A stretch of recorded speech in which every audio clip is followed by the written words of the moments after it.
कहानी का सारांश। कहानी की शुरुआत में हम जोजो नाम के एक दुबले पतले और कमजोर लड़के को देखते हैं। भाई साहब जहां भी जाता है वहां से पिटकर ही वापस लौटता है। इसके अलावा स्कूल में भी कुछ लौंडे लपाड़े मिलकर हमेशा उसे परेशान और पिटम पिटाई किया करते हैं, खास करके यह टकला जिसका नाम है हवाकेन। इस भाई साहब के सोशल मीडिया पर करोड़ों फॉलोअर्स हैं और यह अपनी लाइव स्ट्रीमिंग में रोज जोजो को धमकियां देकर पूरी दुनिया के सामने उसकी बेइज्जती करता रहता है। और वह करता ही इसलिए है ताकि उसकी लाइव स्ट्रीमिंग पर लाखों लोग जुड़े और वह आराम से मोटा पैसा छाप सके। खैर दोस्तों, बेचारे जोजो का स्कूल में भी कोई दोस्त नहीं होता जो मुश्किल वक्त में उसका साथ दे सके। उल्टा पूरी क्लास ही उसका मजाक उड़ाती रहती है। लेकिन कहते हैं ना दोस्तों, वक्त बदलते देर नहीं लगती। आज जिस दुबले पतले लौंडे को हर कोई कमजोर समझकर जलील कर रहा है, किसी को जरा सा भी अंदाजा नहीं था कि आने वाले दिनों में यही लौंडा कोरिया के सबसे खतरनाक MMA फाइटर्स में से एक बनने वाला है। लेकिन सवाल यह है कि यह सब होगा कैसे, और जो लोग हमेशा से जोजो को जलील और परेशान करते आ रहे थे, आखिर जोजो उनके साथ क्या करेगा? चलिए जानते हैं। दरअसल दोस्तों, बेचारे की मम्मी भी हॉस्पिटल में एडमिट होती हैं। उन्हें स्पाइनल मस्कुलर एट्रोफी नाम की एक बहुत ही गंभीर बीमारी है, जिसके ट्रीटमेंट के लिए कम से कम 1 करोड़ की जरूरत थी। लेकिन बेचारे के हालात तो आप देख ही पा रहे हो। फिर भी जोजो अपनी मम्मी के इलाज के लिए पार्ट टाइम एक रेस्टोरेंट में काम करने जाता है। अंदर ही अंदर जोजो को भी पता है कि चाहे वह अपनी पूरी जिंदगी उस रेस्टोरेंट में काम कर ले, फिर भी 1 करोड़ कमाना उसके लिए लगभग नामुमकिन था। खैर दोस्तों, ऐसे ही एक दिन उसकी जिंदगी में असमिया नाम की एक लड़की आती है। असमिया को देखते ही भाई साहब तो पता नहीं कहां खो जाते हैं। एक दिन जोजो रेस्टोरेंट का कूड़ा फेंकने के लिए बाहर गया होता है, तभी वहां हवाकेन और उसके चमचे आ जाते हैं। वह बिना वजह ही सीधा जाकर उसे पीटने लगते हैं और पैसे मांगने लगते हैं। आगे से बेचारा भीख मांगते हुए कहता है, अभी सैलरी नहीं मिली है, तुम लोगों को कहां से पैसे दूं? लेकिन वह पागल जोजो की एक भी बात नहीं सुनते और दोबारा उसे मारना शुरू कर देते हैं। मौके पर ही वहां असमिया आ जाती है और सभी को पुलिस की धमकी देते हुए वहां से भगा देती है। दरअसल दोस्तों, दोनों इतने दिनों में बेस्ट फ्रेंड बन चुके थे, लेकिन असमिया ने जोजो को बुरी तरह पिटते हुए देख लिया था, इसलिए शर्म के मारे जोजो पतली गली से निकल लेता है। उसी रात जब जोजो काम खत्म करके घर लौट रहा होता है, तभी उसे हवाकेन का राइट हैंड बाकाऊ रोक लेता है। आगे वह कहता है, मेरा पीसी खराब हो गया है, आज से मैं हर रात तेरे पीसी में लाइव स्ट्रीमिंग करूंगा। टेंशन मत ले, मुझे पता है तेरी मम्मी हॉस्पिटल में एडमिट है। लाइव स्ट्रीमिंग से जितनी अर्निंग होगी उसका आधा हिस्सा मैं तुझे भी दे दूंगा। ठीक है बेटा, चल अंदर ही अंदर। जोजो को भी पता होता है कि यह सिर्फ स्ट्रीमिंग करने का बहाना बना रहा है। आधा हिस्सा तो क्या यह मुझे एक फूटी कौड़ी भी नहीं देगा? इसलिए वह मन ही मन उसे घर से भगाने का फैसला कर लेता है। जोजो सीधा जाकर उसके ऊपर गर्म मैगी फेंक देता है। फिर क्या था दोस्तों, बाकाऊ पूरी तरह भड़क जाता है और मौके पर ही जोजो को पकड़कर बुरी तरह पीटना शुरू कर देता है। आगे वह कहता है, तेरी इन्हीं हरकतों की वजह से तेरी माँ आज हॉस्पिटल में मरने की हालत में है। यह सुनते ही जोजो का पूरा दिमाग खराब हो जाता है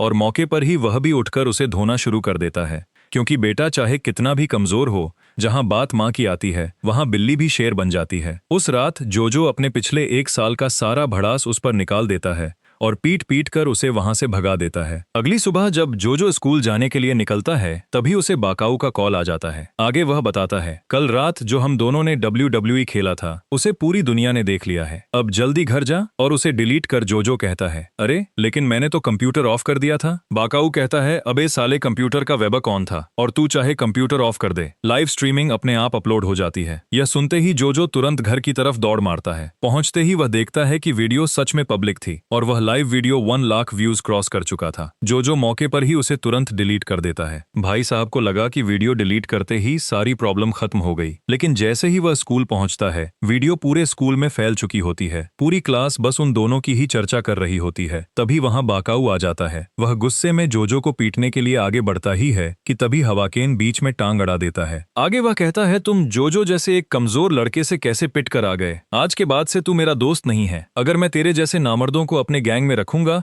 तो मेरी रेपुटेशन का क्या होगा? इसीलिए चुपचाप घर जा और साड़ी पहनकर सो जा। इतनी बेइज्जती सुनने के बाद बाकाऊ सीधा स्कूल की छत पर चला जाता है और विधवा औरत की तरह बैठकर रोने लगता है। अंदर ही अंदर वह हवाकेन से इस बेइज्जती का बदला लेने की ठान लेता है। इसी के साथ बाकाऊ जोजो से हाथ मिलाकर हवाकेन को एक्सपोज करने की प्लानिंग बनाने लगता है। आगे बाकाऊ प्लानिंग समझाते हुए कहता है, साला वह अपनी लाइव स्ट्रीमिंग में लोगों को बड़े बड़े तोहफों के सपने दिखाकर बुलाता है, लेकिन काम हो जाने के बाद किसी को कुछ भी नहीं नहीं देता, इसलिए हम लाइव स्ट्रीमिंग के बीच में ही उसे एक्सपोज करेंगे। इसी प्लान को लेकर दोनों सही मौके का इंतजार करने लगते हैं। खैर दोस्तों, इस घटना के कुछ दिन बाद हवाकेन फिर से लाइव स्ट्रीमिंग के दौरान दोनों को परेशान करने लगता है, लेकिन इस बार दोनों पूरी प्लानिंग के साथ आए थे। जैसे ही हवाकेन का ध्यान कुछ पल के लिए हटता है, मौका मिलते ही जोजो उससे कैमरा छीन लेता है और पूरी दुनिया के सामने हवाकेन को एक्सपोज कर देता है। आगे वह बताता है कि किस तरीके से यह गिफ्ट देने के नाम पर लोगों को स्ट्रीमिंग में बुलाता है, लेकिन बाद में किसी को कुछ भी नहीं देता। ऊपर से जब कोई गिफ्ट मांगने जाता है तो यह पागल उसे बुरी तरह मारकर भगा देता है। खैर दोस्तों, पूरी दुनिया के सामने वह सच्चाई तो बता देता है, लेकिन जोजो को यह नहीं पता होता कि हवाकेन अपनी लाइव स्ट्रीम कब का बंद कर चुका था। फिर क्या था दोस्तों, हमेशा की तरह हवाकेन जोजो को पकड़कर बुरी तरह धोना शुरू कर देता है। आगे वह गुस्से में कहता है, साले मेरी इमेज खराब करेगा, क्योंकि जोजो उसे एक्सपोज करने वाला था। इसलिए हवाकेन आज उसे जान से मारने की ठान ही लेता है और लगातार उसे मारता रहता है। लेकिन भाई साहब को यह नहीं पता होता कि यह सब दोनों का ही प्लान होता है। बाकाऊ को पहले से ही पता था कि ऐसा ही कुछ होने वाला है, इसलिए वह अपने दूसरे फोन से लाइव स्ट्रीमिंग कर रहा होता है। जोजो जानबूझकर पलटकर एक भी वार नहीं करता और उसे मार खाता रहता है, ताकि पूरी दुनिया को हवाकेन की असली सच्चाई पता चल सके। बीच बीच में जोजो उससे गिफ्ट भी मांगने लगता है, ताकि पूरी दुनिया को यह भी पता चल जाए कि यह लाइव स्ट्रीमिंग में गिफ्ट देने का सिर्फ दिखावा करता है, असल में किसी को कुछ भी नहीं देता। आगे से हवाकेन कहता है, पागल हो गया क्या, इतना मार खाने के बाद भी तुझे गिफ्ट चाहिए। इतना कहते ही वह फिर से उसे मारने ही वाला होता है, लेकिन तभी ओगी वहां आ जाता है। दरअसल दोस्तों, ओगी उनका सीनियर है और एक प्रोफेशनल MMA फाइटर भी, इसलिए पूरे स्कूल में कोई भी उससे पंगा नहीं लेता।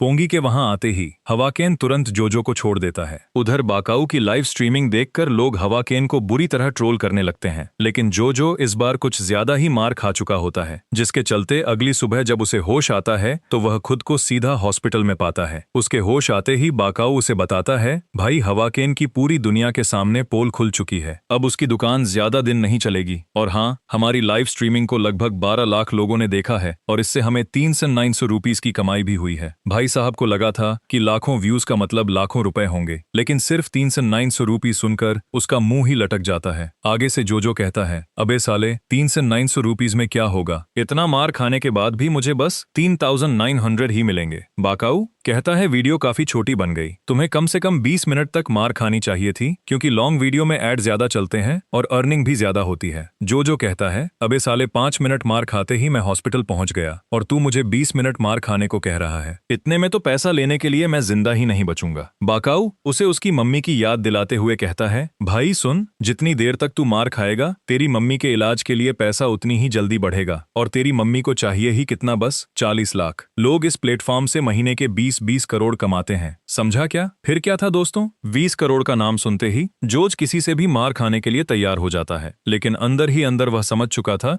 कि अगर ऐसे ही बिना लड़े सिर्फ मार खाता रहा तो ज्यादा दिन जिंदा नहीं बचेगा। घर पहुंचते ही वह सबसे पहले गूगल में सर्च मारता है कि अपने विरोधी को लड़ाई में कैसे हराए और लड़ाई में ज्यादा देर तक कैसे टिक पाए। उसे काफी सारे वीडियो मिलते हैं, लेकिन वह किसी काम के नहीं होते, क्योंकि अगर वह उनकी ट्रेनिंग करने जाएगा तो ट्रेनिंग में ही टपक जाएगा। ऐसे ही काफी खोजबीन के बाद उसे एक लिंक मिलता है। उस वीडियो का टाइटल और थंबनेल देखते ही जोजो को लगता है कि शायद यही वह चीज है जिसे वह इतनी देर से ढूंढ रहा था। लिंक पर क्लिक करते ही उसके सामने एक वीडियो आता है और यही वीडियो उसकी पूरी जिंदगी बदलने वाली थी।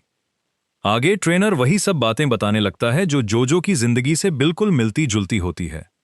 ट्रेनर की हर एक बात सीधा जोजो के दिल पर लग रही होती है, मानो ट्रेनर उसकी जिंदगी देखकर ही यह वीडियो बना रहा हो।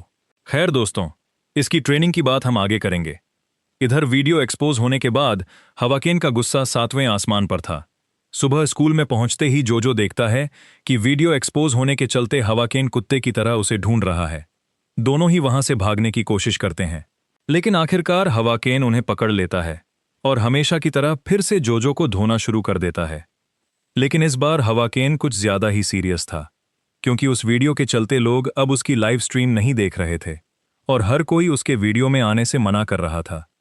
इसलिए इस बार हवाकेन जोजो को सीरियसली बहुत बुरी तरह पीटने लगता है। यह सब भी उनके प्लान का ही एक हिस्सा होता है। बाकाऊ पहले से ही छुपकर दूसरे फोन से लाइव स्ट्रीमिंग कर रहा होता है, क्योंकि दोनों का गोल ही यही था कि लड़ाई में ज्यादा से ज्यादा देर तक टिकना है, ताकि एड रेवेन्यू ज्यादा बन सके। लेकिन यह इतना आसान बिल्कुल नहीं था, क्योंकि जोजो अब बेहोश होने की हालत में पहुंच चुका था। कुछ ही देर में हवाकेन उसे मारने ही जा रहा होता है कि तभी आँखी नाम की एक लड़की उन्हें रोकते हुए कहती है, टकले, तेरा यह कारनामा पूरी दुनिया देख रही है। मैं पिछले 10 मिनट से लाइव स्ट्रीम कर रही हूं। अगर जोजो को कुछ भी हुआ तो तुम सीधा जेल जाओगे। यह सुनते ही हवा केन बिना कुछ सोचे पतली गली से निकल लेता है। बाद में आकी बताती है, मैं कोई भी लाइव स्ट्रीम नहीं कर रही थी, बस उसे भगाने के लिए ऐसा बोला था। सीन शिफ्ट होने पर हम देखते हैं कि इतनी मार खाने के बाद भी उनके बस $300 ही बने थे। आगे से आकी कहती है, स्ट्रीम खत्म होने के बाद उसे सही से एडिट करके भी रखना होता है, ताकि बाद में जितने भी ऑडियंस उसे देखें उनका व्यूइंग एक्सपीरियंस खराब ना हो। तुम लोग स्ट्रीमिंग करने के बाद ऐसे ही छोड़ देते हो, जिसके चलते लोग डोनेशन भी नहीं देते और सब्सक्राइब भी नहीं करते। मैं एक प्रोफेशनल एडिटर हूं, तो मैं तुम दोनों की इस काम में मदद कर सकती हूं। फिर क्या था दोस्तों, नेकी और पूछ-पूछ। वैसे भी दोनों को स्कूल में कोई भी लड़की भाव नहीं देती थी, इसलिए दोनों ही आकी को अपनी टीम में रख लेते हैं। खैर दोस्तों, पिछली वीडियो में इनकी कुछ खास अर्निंग नहीं हुई थी, इसलिए दोनों मिलकर एक नए चैलेंजर की तलाश में निकल पड़ते हैं। रास्ते में उन्हें 2 तगड़े फैन मिल जाते हैं। सेल्फी के बहाने वे दोनों जोजो और बाकाऊ को एक सुनसान जगह ले जाते हैं और उनके फोन, वॉलेट और सारा सामान लूटकर भागने लगते हैं। लेकिन सामने वाला बंदा इतना ताकतवर होता है कि जोजो चाहकर भी उसका कुछ नहीं बिगाड़ पाता। तभी बाकाऊ उसे हौसला देते हुए कहता है, भाई, यही सही मौका है, तुझे पिटते देख लोग और भी ज्यादा डोनेशन देते हैं। मैंने लाइव भी ऑन कर दिया है, अब जा और इस साले को पकड़कर धो डाल। बाकाऊ का प्लान सुनते ही जोजो बिना देर किए एक्शन में आ जाता है। पहले तो वह जाकर आराम से उससे फोन मांगता है, लेकिन जब वह फोन देने से साफ मना कर देता है, तब जोजो उसे लड़ने के लिए चैलेंज करने लगता है। यह सुनते ही दोनों चोर जोर जोर से हंसने लगते हैं और कहते हैं, बेटा, पहले बोन पीकर अपनी ताकत बढ़ा ले, फिर हमसे पंगा लेना। लेकिन दोस्तों, जोजो भी इतने दिनों में मार्शल आर्ट्स के काफी सारे मूव्स ऑनलाइन सीख चुका था। खैर, देखते ही देखते दोनों के बीच जबरदस्त फाइट शुरू हो जाती है। जोजो सामने वाले के हर एक वार से लगातार बचता रहता है, जिससे चोर धीरे धीरे बुरी तरह चिढ़ जाता है। गुस्से में आकर वह जोजो के सिर पर एक जोरदार मुक्का दे मारता है। लेकिन हैरानी की बात तो यह थी कि जोजो को जरा सी भी चोट नहीं लगती। उल्टा उसी चोर का हाथ बुरी तरह जख्मी हो जाता है। यह देख वहां खड़े सभी लोग हक्के बक्के रह जाते हैं, क्योंकि जोजो ने अब तक पलटवार भी नहीं किया था। खैर, आखिर में वह चोर फोन वापस देकर वहां से निकल जाता है। इस बार स्ट्रीमिंग को आही मॉनिटर कर रही होती है और जरूरत के हिसाब से उसमें लाइव एडिटिंग भी करती रहती है। इसी वजह से इस बार उनकी लाइव स्ट्रीम पर पहले से काफी ज्यादा व्यूअर्स आ जाते हैं और डोनेशन की भी जमकर बारिश होने लगती है। देखते ही देखते उनकी अर्निंग $1000 का आंकड़ा पार कर जाती है। इतनी तगड़ी अर्निंग देखकर तीनों की खुशी का ठिकाना नहीं रहता, क्योंकि पिछले काफी समय बाद उन्होंने इतना अच्छा पैसा कमाया था। इसके बाद तीनों आपस में पैसे बराबर बांट लेते हैं। जोजो अपने हिस्से के पैसों से सबसे पहले अपनी मम्मी के लिए कुछ नए कपड़े खरीदता है और सीधा हॉस्पिटल पहुंच जाता है। वहां वह कुछ देर अपनी मम्मी के साथ वक्त बिताता है और फिर अपने काम पर निकल पड़ता है। इधर ऑफिस पहुंचते ही मैनेजर उस पर बुरी तरह भड़क जाते हैं, क्योंकि पिछले 1 हफ्ते से जोजो लगातार छुट्टियां मार रहा था। मैनेजर अभी उसे डांट ही रहे होते हैं कि तभी असामिया बीच में आकर पूरी सिचुएशन संभाल लेती है। आगे वह कहती है, सर, बेचारे की मम्मी हॉस्पिटल में एडमिट है और उनकी देखभाल करने के लिए इस दुनिया में जोजो के अलावा कोई और भी नहीं है। यह बात सुनते ही जोजो का दिल भर आता है। वैसे भी उसके दिल में असामिया के लिए पहले से ही एक खास फीलिंग्स थी, लेकिन आज उसकी बात सुनकर उसकी फीलिंग्स और भी मजबूत हो जाती हैं। इसके बाद जोजो मन ही मन फैसला कर लेता है कि अब वह अपने दिल की बात असामिया से जरूर कहेगा। ऐसे ही कुछ दिन बाद किसी तरह हिम्मत जुटाकर जोजो असामिया को घूमने के लिए बाहर ले आता है। दोनों ही आपस में एक बेहतरीन वक्त गुजार रहे होते हैं और आखिर में आते आते वह अपने दिल की बात असामिया से पूछ ही लेता है। असामिया, तुम्हें अपने लिए किस तरह का आदमी पसंद है? लेकिन इससे पहले कि असामिया कुछ सोचकर जवाब दे पाती, तभी हावाकेन अपने पंटरों को लेकर वहां आ जाता है। दरअसल दोस्तों, वह लोग बाकाऊ के जरिए ही यहां तक पहुंचते हैं। मौके पर ही वे लोग दोनों को फिर से परेशान करना शुरू कर देते हैं, खास करके असामिया को। लेकिन तभी जोजो हावाकेन को उकसाते हुए कहता है कि अरे, तकले लड़कियों पर अपनी मर्दानगी दिखा रहा है, दम है तो मुझसे आकर लड़। यह सुनते ही तकला पूरी तरह भड़क जाता है और जोजो पर हमला कर देता है। जोजो को लग रहा था कि वह इन्हीं कुछ चंद मार्शल आर्ट्स के मूव्स दिखाकर हावाकेन को भी हरा देगा, लेकिन यह उसकी जिंदगी की सबसे बड़ी गलती साबित होती है। हावाकेन उसकी सोच से भी कई गुना ज्यादा ताकतवर निकलता है आगे से जोजो भीख मांगते हुए कहता है, असामिया को जाने दो। तकला कहता है, मैं उसे छोड़ दूंगा, लेकिन तुझे मेरी लाइव स्ट्रीमिंग में कपड़े उतारकर नंगा होना होगा। जोजो असामिया के लिए यह करने के लिए भी तैयार हो जाता है और वहीं अपने कपड़े उतारना शुरू कर देता है। लेकिन तभी असामिया आकर हावाकेन को एक जोरदार छांटा दे मारती है, जिससे हावाकेन और भी ज्यादा भड़क जाता है और असामिया के साथ जबरदस्ती करने लगता है। इधर जोजो अपने सारे कपड़े उतार चुका होता है और यह सब ऑनलाइन लाइव स्ट्रीमिंग भी हो रहा होता है। वह अपना अंडरवियर भी उतारने ही वाला होता है कि तभी वहां ओगी आकर उसकी इज्जत बचा लेता है। मौके पर ही वह सभी गुंडों को एक एक करके धोना शुरू कर देता है और सभी को वहां से भगा देता है। इसके बाद वह खुद भी असामिया को लेकर वहां से निकल जाता है। इधर जो जोजो अकेला लाचार बैठकर रोता रहता है, क्योंकि इससे ज्यादा बेइज्जती उसकी जिंदगी में आज तक कभी नहीं हुई थी। इसके बाद वह पूरी तरह दुनिया से कट जाता है। किसी को भी नहीं पता होता कि वह कहाँ गायब हो गया है। स्कूल में भी तकला उसकी जानकारी बाकाव से निकालने की कोशिश करता है, लेकिन उसे भी इसके बारे में कुछ भी नहीं पता होता। इधर आकी और असामिया भी एक दिन ढूंढते ढूंढते जोजो के घर चले आते हैं, लेकिन घर में भी कोई नहीं होता। एक्चुअली दोस्तों, हमारा जोजो दुनिया से छुपकर खुद को तैयार कर रहा होता है ताकि वह अपनी इज्जत वापस हासिल कर सके। इन 3 महीनों में वह खुद को बुरी तरह घिस घिस कर तैयार करता है। ऐसे ही 3 महीने बाद जोजो फिर से दुनिया के सामने वापस लौटता है। स्कूल पहुंचते ही वह सीधा तक को फिर से चैलेंज कर देता है और इसी के साथ दोनों के बीच एक घमासान युद्ध शुरू हो जाता है। पहले तो जोजो बस उसके हर वार से बचने की कोशिश करता रहता है, लेकिन फिर भी वह उसके वारों से पूरी तरह बच नहीं पाता। कुछ ही देर बाद वह फिर से जमीन पर गिर जाता है, लेकिन इस बार वह तुरंत उठकर तकले को एक ऐसी जोरदार किक दे मारता है कि तकला लड़खड़ाने लगता है। इसके बाद जोजो लगातार बार बार उसी जगह पर किक मारता रहता है। आगे से तकला कहता है, क्या बेसाले बस यही आता है क्या? इतना कहते ही वह जोजो को फिर से बुरी तरह पीटना शुरू कर देता है। कुछ देर तक पिटाई खाने के बाद जोजो उसे एक ऐसा जोरदार पंच मारता है कि तकला सीधा बेहोश होकर वहीं ढेर हो जाता है। फिर क्या था दोस्तों? इस घटना के बाद पूरा स्कूल और सोशल मीडिया में जोजो का नाम रोशन हो जाता है। अब हर कोई उसका दोस्त बनना चाहता था। मतलब समझ ही सकते हो दोस्तों, साला जब तक आदमी कुछ उखाड़े ना, तब तक लोग उसकी इज्जत नहीं करते। खैर दोस्तों, दुनिया ही ऐसी है, अब क्या ही करें।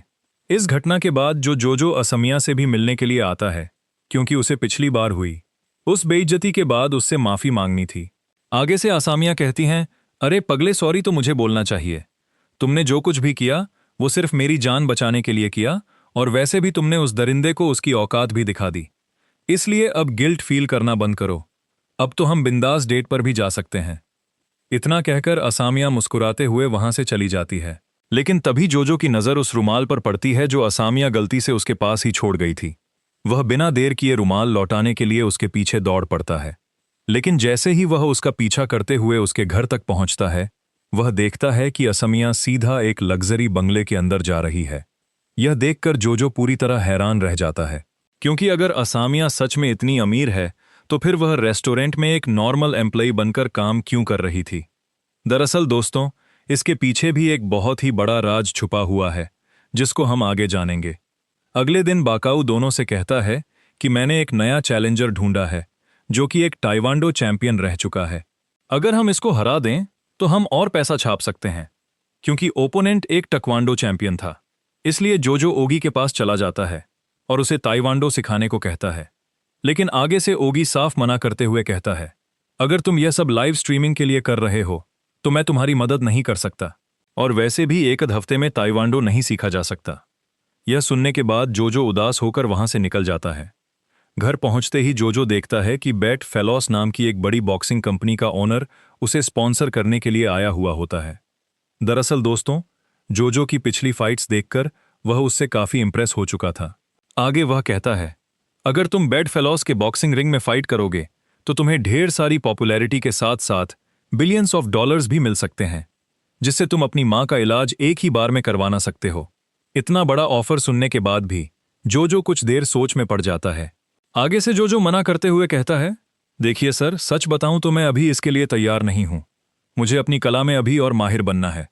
जब मुझे लगेगा कि मैं इस लायक हो गया हूं, तब मैं खुद आपसे कांटेक्ट करूंगा। खैर, इसके अगले ही दिन तीनों मिलकर उस ताइक्वांडो चैंपियन हयातों से लड़ने के लिए पहुंच जाते हैं। दरअसल दोस्तों, जोजो पहले ही समझ चुका था कि खुली जगह में हयातो को हराना लगभग नामुमकिन है, क्योंकि वह एक प्रोफेशनल टकवांडो चैंपियन रह चुका था। इसलिए मौके पर ही जोजो वहां से भागना शुरू कर देता है और उसके पीछे पीछे हयातो भी दौड़ पड़ता है। दरअसल दोस्तों, यह सब जोजो के ही प्लान का हिस्सा था। भागते भागते वह उसे सीधा एक पब्लिक बाथरूम में ले आता है। जैसा कि आप लोगों को तो पता ही है कि ताइवांडो फाइटर्स को अपनी किक्स और मूवमेंट्स के लिए काफी खुली जगह चाहिए होती है, लेकिन यहां जगह बहुत छोटी थी। इसी वजह से हयातो अपनी पूरी ताकत और टेक्निक्स का इस्तेमाल नहीं कर पाएगा, और यही था जोजो का असली प्लान। इसी के साथ बाकाऊ भी अपनी लाइव स्ट्रीमिंग शुरू कर देता है। खैर दोस्तों, देखते ही देखते दोनों के बीच एक घमासान युद्ध शुरू हो जाता है, क्योंकि सामने वाला एक प्रोफेशनल टकवांडो चैंपियन रह चुका था। इसलिए जोजो के लिए यह बिल्कुल भी आसान नहीं होने वाला था। हयातो लगातार उसे बुरी तरह पीटता रहता है, यहां तक कि जोजो मरने की हालत तक में पहुंच चुका था, लेकिन फिर भी वह हार नहीं मानता। मौका देखते ही इस बार वह हयातो की किक से बचते हुए सीधा उसकी गर्दन को लॉक करके इतनी जोर से दबा देता है कि हयातो वहीं बेहोश हो जाता है। और इसी के साथ जोजो ताइवांडो चैंपियन हयातो को भी हरा देता है, क्योंकि इस बार डोनेशन भर भर के आया था और व्यूज भी दबा कर गए थे। इसलिए इस बार अर्निंग 17 लाख पहुंच चुकी थी। यह देखते ही तीनों के तो होश ही उड़ जाते हैं। सिर्फ इतना ही नहीं, उनका चैनल 1 मिलियन सब्सक्राइबर्स का आंकड़ा भी पार कर लेता है। खैर दोस्तों, जहां एक तरफ जोजो की जिंदगी पूरी तरह बदल रही थी, वहीं दूसरी तरफ असामिया की मुश्किलें शुरू होने वाली थी। इधर असामिया के पापा को पता चल जाता है कि उनकी बेटी का एक गरीब और फटीचर लौंडे के साथ चक्कर चल रहा है। आगे वह गुस्से में कहते हैं, अगर तुझे इस घर में रहना है तो उससे मिलना बंद कर दे, वरना मैं तुझे इसी घर से बेदखल कर दूंगा। आगे से असामिया कहती हैं, अगर आप यही चाहते हैं कि मैं उससे ना मिलूं, तो मुझसे प्रॉमिस कीजिए कि आप उसकी मम्मी का इलाज मुफ्त में ही करवा देंगे। लेकिन आगे से उसका बाप कुछ भी नहीं कहता और वहां से चला जाता है। इधर अगले दिन जब जोजो रेस्टोरेंट में आता है, तब उसे असामिया कहीं भी नहीं दिखती। आगे से मैनेजर कहता है, उसने तो 2 दिन पहले ही जॉब छोड़ दी। दरअसल उसके पापा को तुम दोनों के चक्कर के बारे में पता चल गया है। यह सुनते ही जोजो तुरंत असामिया से कांटेक्ट करने की कोशिश करता है, लेकिन कोई रिस्पांस नहीं आता। बेचारा रात को उसके घर तक पहुंच जाता है। असामिया उसे खिड़की से छुपकर देख रही होती है। बेचारी भी क्या ही करती, उसने अपने पापा से प्रॉमिस किया था कि वह जोजो से कभी नहीं मिलेगी। इधर जोजो भी अंदर ही अंदर समझ चुका होता है कि असामिया और उसके बीच जमीन आसमान का फर्क है। इसलिए अब जोजो ठान लेता है कि वह दुनिया का सबसे अमीर आदमी बनकर दिखाएगा। वह अपने दोनों पार्टनर्स को लेकर सीधा बैट फेलो नाम की उस बड़ी बॉक्सिंग कंपनी के ओनर कुवाता के पास पहुंच जाता है। यहां बाकाऊ मैनेजर कुवाता से कहता है, सर हम तैयार हैं। जोजो अब आपकी बॉक्सिंग रिंग में किसी से भी लड़ने के लिए तैयार है, लेकिन उसके बदले हमें ढेर सारा मोटा पैसा चाहिए। लेकिन आगे से कुवाता कहता है, मैंने जोजो से पहले ही पूछा था, लेकिन उसने पहली बार में ही मेरा ऑफर रिजेक्ट कर दिया था, इसलिए अब मेरा मन बदल गया है। तुम लोगों को पैसा ही चाहिए ना, तो अपना वायरल हिट मुझे क्यों नहीं बेच देते? इसके लिए मैं मुंह मांगी कीमत देने को तैयार हूं। यह सुनने के बाद तीनों ही काफी ज्यादा भड़क जाते हैं, क्योंकि वायरल हिट बस एक चैनल ही नहीं, बल्कि करोड़ों लोगों का उनके लिए प्यार और भरोसा था। तीनों ही उस ऑफर को ठुकराते हुए साफ मना कर देते हैं। आगे से कुवाता कहता है, कोई बात नहीं, जो चीज मुझे मांगने से नहीं मिलती वह मैं छीन लेता हूं। खैर तुम तीनों को ऑल देरी जोजा बेस्ट, अब तुम लोग जा सकते हो। इधर असामिया का बाप जोजो की मम्मी से मिलते हुए कहता है, आपके बेटे की वजह से मेरी बेटी की पूरे सोशल मीडिया पर बदनामी हो रही है। मेरे कलीग्स मुझे ताना देते हुए पूछते हैं कि हमारी बेटी ऐसे लफंगे के साथ कैसे घूम रही है। मैं आपसे रिक्वेस्ट करता हूं, आप अपने बेटे को समझाइए और मेरी बेटी से दूर रहने को कहिए, नहीं तो मुझे आपके बेटे के खिलाफ एक स्ट्रिक्ट एक्शन लेना होगा। आगे से उसकी मम्मी कहती हैं, सॉरी सर, मुझे तो आज पता चल रहा है कि मेरा बेटा बाहर यह सब कर रहा है। यह सब वीडियो देखने के बाद उसकी मम्मी सच में शर्मिंदा हो जाती है। असामिया के पापा से बात करके लौटते वक्त जोजो की मम्मी हॉस्पिटल में ही बेहोश होकर गिर जाती है। डॉक्टर तुरंत जोजो को हॉस्पिटल बुलाते हुए कहता है, तुम्हारी मम्मी की हालत काफी सीरियस है। अगर जल्द से जल्द इलाज नहीं करवाया गया तो तुम अपनी मम्मी को खो दोगे। इन्फेक्शन अंदर तेजी से फैल रहा है और अब इलाज के लिए कम से कम 1 रुपये करोड़ चाहिए होंगे। अन करोड़ का नाम सुनते ही बेचारा वहीं टूट जाता है। 40 लाख ही अब तक नहीं बन पाए थे, अब इतने कम समय में 1 करोड़ कहां से लाएगा। खैर इसके बाद वह अपनी मम्मी से मिलने जाता है। आगे से उसकी मम्मी कहती है, तुमसे मिलने तुम्हारे ससुर जी आए थे, काफी शिकायतें करके गए, लेकिन मुझे उससे कोई फर्क नहीं पड़ता। मुझे तो पता ही नहीं था कि पूरी दुनिया मेरे बेटे को देखती है। मैंने बेटा बाहर इतना मशहूर है। तुमने मुझे यह पहले क्यों नहीं बताया बेटा? खैर, छोड़ो। मेरा बेटा बड़ा हो गया है। मैं खुशी खुशी इस दुनिया से जा सकती हूँ। जोजो चुपचाप रोते हुए अपनी माँ की बातें सुन रहा होता है।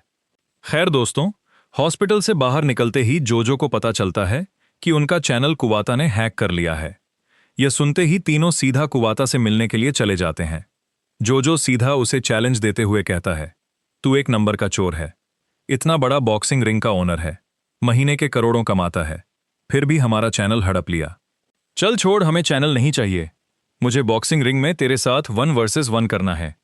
मर्द का बच्चा है तो पूरी दुनिया के सामने अनाउंस कर। और हां, अगर मैं जीता तो तू मेरा चैनल वापस करेगा और अपना बेडफेलो बॉक्सिंग कंपनी भी मुझे सौंप देगा। पहले तो कुवाता हिचकिचाता है, लेकिन आखिर मान जाता है। इसी के साथ पूरी दुनिया में यह खबर फैल जाती है कि एक हफ्ते के अंदर जोजो बेडफेलो जैसे बड़े बॉक्सिंग ऑर्गेनाइजेशन के ओनर कुवाता से 1 वर्सेस 1 फाइट करने जा रहा है। इसके अलावा कुवाता यह भी दावा करता है कि अगर वह मैच हार गया तो अपनी पूरी बेडफेलो बॉक्सिंग कंपनी हमेशा के लिए जोजो को सौंप देगा। यह खबर बाहर आते ही पूरी दुनिया में खलबली मच जाती है। खैर दोस्तों, चैलेंज तो जोजो ने उसे दे दिया था, लेकिन सवाल यह था कि वह रिंग में टिकेगा कैसे। जिसे उसने चैलेंज दिया था वह कोई आम आदमी नहीं था और ना ही कोई ऑर्डिनरी बॉक्सर। कुवाता जिससे भी लड़ता था उसे कभी जिंदा नहीं छोड़ता था। अंदर ही अंदर जोजो को भी यह सारी बातें पता थी, इसलिए वह बॉक्सिंग सीखने के लिए हर जगह हाथ पैर मारने लगता है, लेकिन कोई भी उसे सिखाने के लिए तैयार नहीं होता। तभी उसे आकी का कॉल आ जाता है।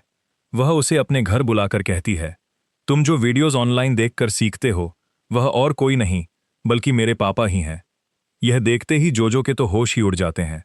दरअसल उसके पापा अमेरिका के यूएफसी में एक एमएमआई फाइटर रह चुके थे, इसलिए जोजो अब उन्हीं से ट्रेनिंग लेना शुरू कर देता है। ऐसे ही एक हफ्ते की कड़ी ट्रेनिंग के बाद जोजो थोड़ा बहुत सीख जाता है, क्योंकि जाहिर सी बात है दोस्तों, मार्शल आर्ट्स जैसी शारीरिक विद्या को एक हफ्ते में कभी भी मास्टर नहीं किया जा सकता। ऐसे ही उस मैच का दिन भी आ जाता है। पूरी दुनिया इस मुकाबले का बेसब्री से इंतजार कर रही होती है। और दोस्तों, इसी के साथ दोनों खिलाड़ियों के बीच पहला राउंड शुरू हो जाता है। जोजो हर मुमकिन कोशिश करता है कि किसी तरह कुवाता को एक मुक्का मार सके, लेकिन वह उसके आसपास तक नहीं पहुंच पाता। उल्टा वह खुद ही बार बार रिंग में गिर जाता है, लेकिन हर बार वह फिर से उठकर लड़ने लगता है। ऐसे ही कुछ देर तक संघर्ष करने के बाद उसे एक मौका मिल ही जाता है और वह कुवाता को एक जोरदार मुक्का दे मारता है। लेकिन सामने वाला कोई आम फाइटर नहीं बल्कि एक प्रोफेशनल बॉक्सर था, इसलिए जोजो को हर एक पल बहुत ज्यादा संघर्ष करना पड़ता है। हालत तो यहां तक पहुंच जाती है कि जोजो जितना उसे मार नहीं पाता उससे कहीं ज्यादा खुद पिट रहा होता है। लेकिन फिर भी जब भी जोजो को मौका मिलता वह अपनी पूरी ताकत से ही वार करता। आखिरकार लगातार संघर्ष के बाद वह कुवाता को नॉकआउट कर देता है और इसी के साथ जोजो यह मुकाबला जीत जाता है। पूरी दुनिया इस लाइव स्ट्रीम को देख रही होती है, उसके चाहने वाले भी और उससे नफरत करने वाले भी। सबसे ज्यादा खुशी उसकी मम्मी को होती है, क्योंकि उनका बेटा आज सच में दुनिया के सामने खुद को साबित कर चुका था। और दोस्तों, इसी के साथ सीजन 1 यहीं खत्म हो जाता है। अगर इस वीडियो पर अच्छा रिस्पांस आता है तो मैं पूरी कोशिश करूंगा कि पार्ट 2 भी जल्दी से जल्दी लेकर आऊं। तब तक के लिए आप सभी का दिल से बहुत बहुत धन्यवाद।